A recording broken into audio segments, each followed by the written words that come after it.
Welcome back প্রিত গল্পকথা আর একটা নতুন এপিসোডে তোমাদের সকলকে স্বাগত জানাচ্ছি। আজকে যে ঘটনাটা তোমাদের শোনাতে যাচ্ছি একটি অ্যাম্বুলেন্স ড্রাইভারের সাথে ঘটে যাওয়া সত্য ভৌতিক ঘটনা, যা শুনলে তোমাদের রাতের ঘুম উড়ে যাবে। Welcome to our channel Preet Golpokotha. এখানে গল্প নয়, ভয় দেখানো হয়। তাহলে কথা না বাড়িয়ে আজকের ঘটনা শুরু করছি। আর হ্যাঁ, যারা যারা এখনো চ্যানেলটি সাবস্ক্রাইব করনি তারা সাবস্ক্রাইব করে দাও, এবং যদি গল্পটা তোমাদের ভালো লেগে থাকে তাহলে লাইক অ্যান্ড সাবস্ক্রাইব করতে কিন্তু ভুলবে না।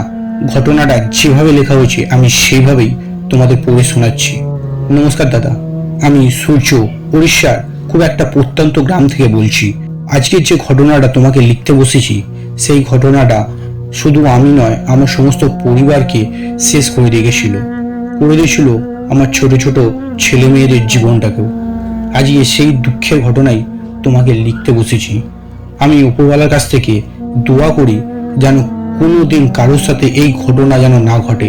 আর হ্যাঁ, অনেকেই হয়তো আজকের ঘটনা বিশ্বাস নাও করতে পারে এই সময়, কেন ঘটনাটি যে সময় ঘটে 1991 সাল 10ই ডিসেম্বর। তখন আমাদের শহর উড়িষ্যা এতটা উন্নত ছিল না। আমি যে গ্রামে বাস করতাম সেটা খুবই প্রত্যন্ত গ্রাম ছিল।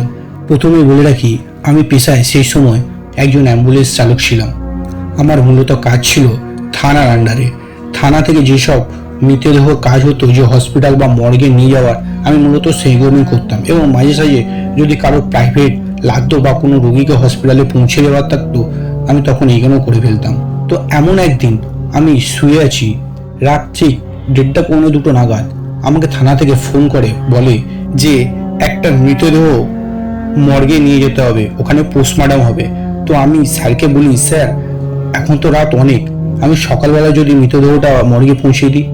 স্যার বলে, না, এটা অনেক হাই প্রোফাইল বডি আছে, যার জন্য তোমাকে এক্ষুনি নিয়ে যেতে হবে। আমি এখানে বলে রাখি দাদা, থানা থেকে মর্গের দূরত্ব প্রায় 70 থেকে 80 কিলোমিটার ছিল সেই সময় যেখানে ঘটনাটি ঘটেছিল।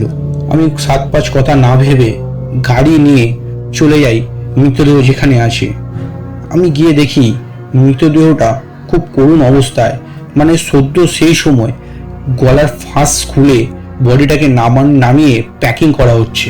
তো আমি চুপ করে ব্যাপারগুলো দেখি এবং থানার যাবতীয় কাগজপত্র ফিল আপ করে আমি বডিটাকে নিয়ে নিই। এখানে বলে রাখি দাদা, আমি যদি রাত্রে কোনো বডি নিয়ে কোথাও যেতাম তাহলে আমার সঙ্গে একটা হেল্পার থাকতো আমার কাছে, কিন্তু দুর্ভাগ্যবশত সেই দিন সেই হেল্পারের খুব শরীর খারাপ থাকায় সে আসতে পারেনি। আমি স্যারকে বলেছিলাম যে আমার সঙ্গে তো কেউ যাচ্ছে না, অন্তত যদি একটা কনস্টেবলকে আমার সাথে পাঠানো হয় খুব ভালো হয়। আমাকে স্যার বলেছিল কেউ যাবে না, সবাই ব্যস্ত আছে। তো আমি কথা না ভেবে আমি ওখান থেকে গাড়ি নিয়ে রওনা দিই।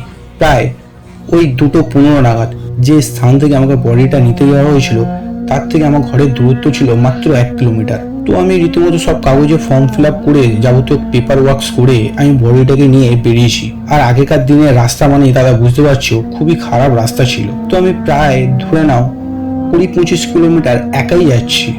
হঠাৎ আমি যে রাস্তা দিয়ে যাচ্ছিলাম সেই রাস্তাটা দুধারে জঙ্গলে ভর্তি। তখনকার দিনের রাস্তা কিন্তু এতটা উন্নত ছিল না যেটা বর্তমানে এখন হয়ে আছে। তো আমি সেইভাবেই রাস্তা দিয়ে যাচ্ছিলাম এদিক ওদিক করতে।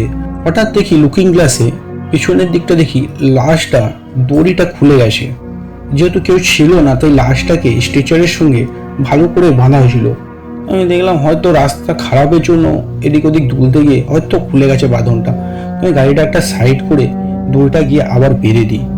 কিছু দূর যাওয়ার পর আবার সেম জিনিস আমি লক্ষ্য করি যে আবার দড়িটা খুলে গেছে। এবার কিছুটা আমাকে ভয় লাগতে শুরু করলো। আমি রীতিমতো এইসব ব্যাপারটা খুব একটা গুরুত্ব দিতাম না, কিন্তু সেই দিনই জানি না আমার যেন কেন ভয় ভয় লাগছিল। একই রাস্তার দুধারে জঙ্গলে ভর্তি, ঘন অন্ধকার, শুধু রাস্তায় আমার গাড়ির হেডলাইট ছাড়া আর কিচ্ছু ছিল না, এবং দূর দূর পর্যন্ত কিছু দেখাও যাচ্ছিল না। তো আমি আবার রাস্তায় নেমে আবার দড়িটাকে বাঁধি। অনেক কিলোমিটার চলে গেছি, প্রায় 40-50 কিলোমিটার চলে গেছি। তারপর দেখি আবার দুলছে। তখন রাস্তাটা অনেকটাই পরিষ্কার ছিল। তো আমি ভাবলাম কি হচ্ছে, রাস্তাটা গাড়িটা দুলছে যেন স্টিয়ারিং ডান দিক বাঁ দিক হলে যেমন হয় গাড়িটা দুলে। তো তখন আমি প্রচন্ড পরিমাণে ভয় পেয়ে যাই এবং আমি গাড়িটা দাঁড় করিয়ে দিই। আমি লুকিং গ্লাসে দেখি পেছনের বাঁধনটা বডির আবার খুলে গেছে।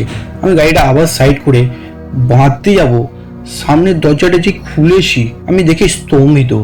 দেখি প্রথমে তো একটা বাঁধন খুলেছিল, তারপরে যখন আমি লাস্ট যখন খুলতে গিয়ে দেখি তখন দেখি দুটো তিনটে যে বাঁধন ছিল পুরোটাই খোলা।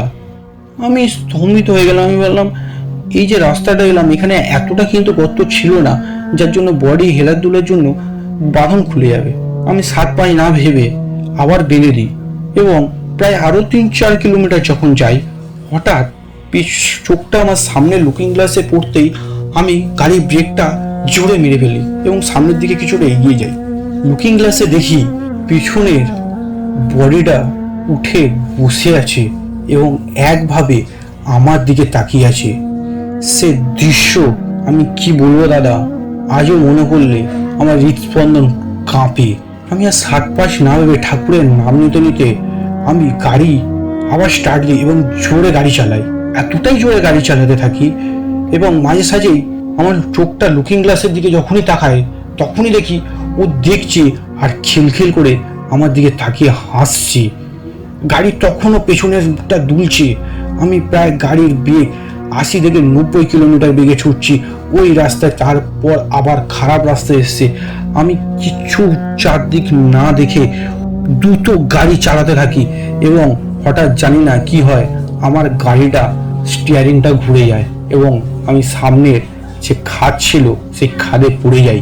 আমি যখন চোখ খুলি তখন আমি দেখতে পাই আমি একটি হসপিটালে বেডে শুয়ে আছি এবং দুর্ভাগ্যবশত আমার একটা পা আর নেই।